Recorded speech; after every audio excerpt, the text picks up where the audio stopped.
বাইদেউ আপোনাৰ নামটো কি? চাহিদা খাতুন। আপোনালোকৰ ইয়াত যে সিদিনাখন নাও দুৰ্ঘটনা হৈছিলে সেইখিনি সময়ত আপুনি ক'ত আছিল আৰু কি কৰি আছিল? মই জাল পাতাই আছিলোঁ তাতে। সেইখিনি ওচৰতে? ওচৰ নহয়, অলপ দূৰ হয়। আচ্ছা। যাওঁতে মানে অলপ লেট হৈ গ'ল। 5জন মানে তল গৈছে। আপুনি কিমানজন মানুহক উদ্ধাৰ কৰিছিলে? 21 জন। টোটেল 21 জন। 21 জন। কেনেকৈ উদ্ধাৰ কৰিব পাৰিছিলে? হেৰি নাওখন ধৰছে তাহাঁতে। আচ্ছা। ধৰাৰ পিছত কিনাৰ আহি পাইছোঁ। সেই সময়ত আপোনাৰ লগত আৰু কোন আছিল? একজনো নাই, মই একলাই আছিলোঁ।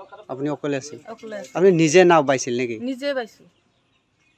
মই সেইগিলা কৰি খাওঁ, জাল চাল পাতাই কিনে। তাৰপিছত আৰু কি হ'ল? তাৰপিছত আৰু মোৰ গিৰিয়েকে ক'ৰ পৰা শুনা পাইছে, সি আহিল। আহি কিনে সেই ডেড বডিকেইটা ওলাল। যিখিনি মানুহ সন্ধানহীন হৈ আছিল সেইখিনি ওলাল। সেইখিনি কিমানজন ওলাইছিল?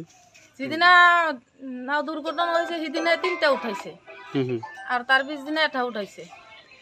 এই যে আপুনি এটা মহিলা মানুহ নিজে নাও বাই পেলাই 21জন মানুহৰ যে জীৱন ৰক্ষা কৰিছে, আপোনাৰ কেনেকুৱা লাগিছে এতিয়া? মোৰ ভাল লাগিছে, বাকীখিনি উঠাব পাৰিলে মোৰ আৰু ভাল লাগিল হয়।